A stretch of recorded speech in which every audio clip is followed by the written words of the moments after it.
ସାଙ୍ଗମାନେ ତୋରି ପାଇଁ ତୋ ପାଇଁ ସିରିଏଲରେ ଆପଣମାନେ ଦେଖିବାକୁ ପାଇବେ ଯେତେବେଳେ କାମିନୀ ଜେଜେମା ଚିକୁକୁ ଏ ଘରୁ ବାହାର କରିବାକୁ କହୁଥିବେ ଏ ସମୟରେ ରତନ ଆଉ ମାଧବୀ କହନ୍ତି ହଁ ମା ଏବେ ହିଁ ଚିକୁକୁ ଏ ଘରୁ ବାହାର କରିଦିଅ। ଆଉ ଏକଥା ଶୁଣିଲା ପରେ ଜେଜେବାପା ରାଗିଯାଇ ରତନକୁ ବାଡ଼େଇ କୁହନ୍ତି ଆରେ କୁଳାଙ୍ଗାର ତୁ ତ ତୋ ମାଆର ସିନ୍ଦୁରକୁ ପୋଛିବାକୁ ଚାହୁଁଥିଲୁ ଆଉ ତୋ ମାଆକୁ ବିଧବା କରିବାକୁ ଚାହୁଁଥିଲୁ।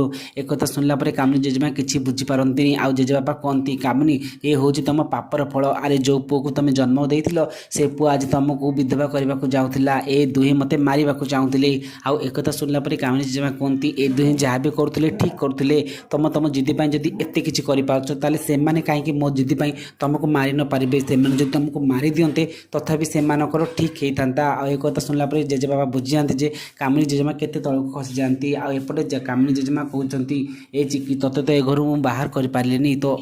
ତୋ ପାପର ମାତ୍ରା ଏତେ ବଢ଼ିଯାଇଛି ଯେ ତୋତେ ମୁଁ ଏ ଘରୁ ବାହାର କରିପାରିଲିନି କିନ୍ତୁ ମୁଁ ନିଜେ ତୋଠାରୁ ଦୂରେଇ ହେଇଯିବି। ଆଉ ଏମିତି କହି ସେଠାରୁ ଚାଲିଯାଆନ୍ତି। ଆଉ ସେ ଯିବା ବାଟରେ ରହିକି କୁହନ୍ତି ମାଆରେ ମୋତେ କ୍ଷମା କରିଦେବୁ ମୁଁ ତୋ ସ୍ୱପ୍ନକୁ ପୂରଣ କରିପାରିଲିନି। ଆଉ ଏବେ ମୁଁ ଏ ଘର ଛାଡ଼ି ଚାଲିଯାଉଛି। ତେବେ ଫ୍ରେଣ୍ଡସ୍ ଆପଣମାନଙ୍କୁ କ'ଣ ଲାଗୁଛି ସତରେ କ'ଣ କାମିନୀ ଜେଜେମା ଏ ଘର ଛାଡ଼ି ଚାଲିଯିବେ? ଯଦି ହଁ ତାହେଲେ ଆମକୁ ୟେସ୍ ବୋଲି କମେଣ୍ଟ କରନ୍ତୁ।